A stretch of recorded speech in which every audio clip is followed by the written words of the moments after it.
안녕하세요. 알고리즘의 도움으로 입학하게 된 20대 학생입니다. 제가 어릴 적부터 경험한 이야기를 제보하려고 하는데 저에게는 익숙한 일이지만 다른 사람의 시선은 어떨지 궁금해서 제보해봅니다. 저는 어릴 적에 음식을 잘 먹지 못하는 아이였습니다. 매번 밥을 먹을 때면 음식의 맛을 잘 느끼지 못하고 씹거나 삼키는 행위 자체를 싫어했습니다. 이 때문인지 훌쩍 마른 아이였는데 그래도 성장엔 문제가 없어서 꼭 나뭇가지 마냥 길다란 아이였죠. 딱히 기가 약하진 않았는데 집이나 밖에서 생활하다 보면 종종 사람으로 보이는 그림자나 문틈, 창문 틈에 숨은 눈을 보는 일이 있습니다. 그중 제가 중학교 1, 2학년 무렵의 이야기를 전해드릴까 합니다. 저는 3남매 중 둘째로 여자 둘 남자 하나이기에 이 무렵까지는 저 혼자 쓰는 방을 가져본 적이 없습니다. 이 시기에도 2층 침대를 사용했는데 저는 2층을 썼죠. 언니와 저 둘이 쓰던 방은 베란다를 터서 만든 방으로 넓다기보다는 깊은 느낌의 방이었습니다. 대충 세로로 2층 침대를 두고 바짝 붙여서 큰 책장을 두면 꼭 맞을 만큼요. 굳이 이런 구조를 말씀드리는 이유는 제가 침대에서 자다가 일어나면 바로 보이는 것이 이 책장과 천장 사이의 틈새이기 때문입니다. 저는 잠을 잘 못 자는 편이라 새벽까지 깨어있거나 얕은 잠에 들었다가 깨는 일이 잦았습니다.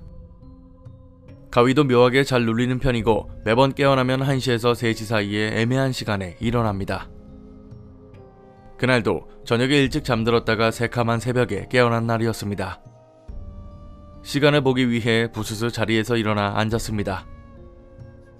워낙 가위 눌리는 일이 잦아 새벽에 깨면 꼭 한 번씩 일어나 앉기를 시도하는 게 습관이 되어 있었거든요. 그러다가 문득 책장 위 천장 사이의 틈에 눈이 갔습니다. 그리고 완전히 얼어붙을 수밖에 없었죠. 그 좁은 틈에 죽은 피부에 머리가 벗겨진 사람이 알몸으로 엎드린 채 고개를 들고 저를 바라보고 있었습니다. 이상할 정도로 큰 눈에 잇몸까지 다 드러나는 큰 웃음을 짓고 있었는데 웃는 소리는 나지 않았습니다. 그때는 본능적으로 저것 때문이겠구나 라는 생각이 들었습니다. 완전히 새카맣게 보이는 구석 틈일 텐데도 그 이상한 존재만은 눈에 뚜렷하게 보였습니다. 앉은 채로 소름이 돋아 못 본 척하고 다시 이불 속에 숨듯이 누웠고 어느새 잠이 들었는지 정신을 차리니 아침이었습니다. 나이대를 전혀 짐작할 수 없는 그 외양과 눈을 크게 뜬 채 씩 웃던 얼굴이 지금 이 글을 쓰고 있는 순간에도 뚜렷하게 떠오릅니다. 잠자는 사이의 꿈이라기에는 지나치게 생생하고 아니라기엔 그것에게 해를 입은 것도 아니었기 때문에 저는 그 일을 그냥 무서운 꿈 정도로 치부하고 있습니다. 적어도 제가 이제껏 본 귀신 중에 그렇게 쳐다보기만 한 귀신은 없었던 것 같거든요. 이것만으로는 조금 짧은 것 같아 하나 더 이야기해보겠습니다. 이번에도 2층 침대에서 일어난 일인데 그날은 언니가 수학여행을 가고 저 홀로 침대에서 자던 날이었습니다. 이날은 또 잠이 도통 오지 않아서 이불을 덮고 누운 채 폰이나 만지작거리고 있었죠. 그런데 갑자기 언니가 아래층에서 "인연이 한번 죽어봐야 정신을 차리지" 라는 잠꼬대를 너무 또박또박하게 하는 겁니다. 제가 언니랑 사이가 썩 좋은 편은 아니었기 때문에 저것이 미쳤나 하면서 무시하고 있었는데 목소리는 그것으로 끝이 아니었습니다. "머리채를 다 뜯어버려도 정신을 못 차리면 아주 죽여버려야지. 니년이 도망쳐봐야 내 손바닥 아니다." 이런 식으로 누군가를 저주하는 듯한 목소리가 새벽 내내 울렸습니다. 그때 저는 정말로 언니가 미친 줄만 알았습니다.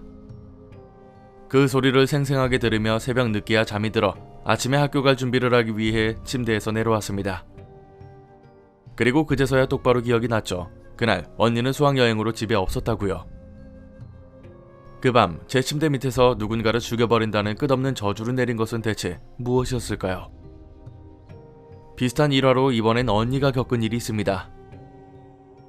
잠을 자다가 갑자기 잠에서 깼는데 눈을 뜨고 보니 제가 2층 침대 난간에서 상체를 푹 숙여 반쯤 매달린 채 언니를 내려다봤다고 하더라고요. 물론 저는 그날 그런 짓을 한 적이 없었습니다. 사다리 오르기를 귀찮아하긴 하지만 누가 머리부터 난간 밖으로 매달리겠습니까? 그때는 잠이 덜 깼나 보다 내가 미쳤다고 그런 짓을 하겠냐고 했지만 지금 생각하면 조금 기분이 나쁩니다. 정확하게 꼭 집어서 저라고 말한 것도 그 상태로 언니를 지그시 쳐다봤다는 말도 뭔가가 제가 자는 2층에서 그런 짓을 했다고 한다면 역시 좀 찝찝한 기분입니다. 이 외에도 여러 가지 일이 있긴 했지만 간단히 추리면 이 세 가지쯤 될 것 같습니다. 누가 봐도 사람이 아닌 검은 덩어리가 사람 마냥 행동하는 것을 종종 보긴 하지만 귀신이라고 생각해 본 적도 없다고 믿었는데 제보를 하려고 보니 뚜렷하게 마주한 경험이 꽤나 많습니다. 이런 것을 귀신이라고 생각해도 되는 걸까요? 아니면 역시 착각일까요? 평생에 걸쳐 종종 일어나던 일들이기에 그저 못 본 척 대충 넘기는 하나의 일상 요소가 되었는데 다른 분들도 이런 걸까요? 일단 이야기별로 제 개인적인 이야기를 해보겠습니다. 첫 번째 이야기의 경우 가위에 눌리고 일어나서 괴물 같은 걸 보신 건데 보통 가위에 눌렸을 때 헛것을 많이 보거든요. 물론 일어나 앉았다고 하셨지만은 가위 눌림이 유지되면서 헛것을 보신 거라고 생각합니다. 두 번째 이야기는 아래층 침대에 언니가 없었음에도 죽이겠다는 말을 들은 것 같은데요. 이건 저도 잘 모르겠습니다. 세 번째 이야기에서도 언니분도 그 침대에서 섬뜩한 일을 경험하셨다고 하는데요. 만약 아래층에 사람이 없었거나 본인이 그런 행동을 안 하셨다면 어쩌면 진짜 귀신이 맞았을 수도 있겠습니다. 최대한 귀신이 아닐 거라고 말씀드리고 싶지만 두 사람 모두 침대에서 이상한 일을 겪은 거라면 가능성이 더 높아지겠죠.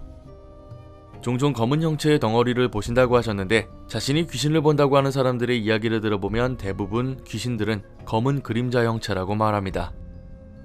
물론 그냥 착각하신 거라고 생각하시는 게 정신건강에 좋을 것 같습니다만 말이죠. 살다 보면 저게 사람이 아닐 것 같다는 걸 볼 때가 있는데 그냥 넘겨버리는 게 제일 좋습니다. 실제로 귀신을 보시는 분들도 대부분 피하시는 걸 선택하시고요. 오늘 강의는 여기까지입니다. 재밌게 봐주셨다면 공포학과에 입학 부탁드립니다. 공포학과 M교수였습니다.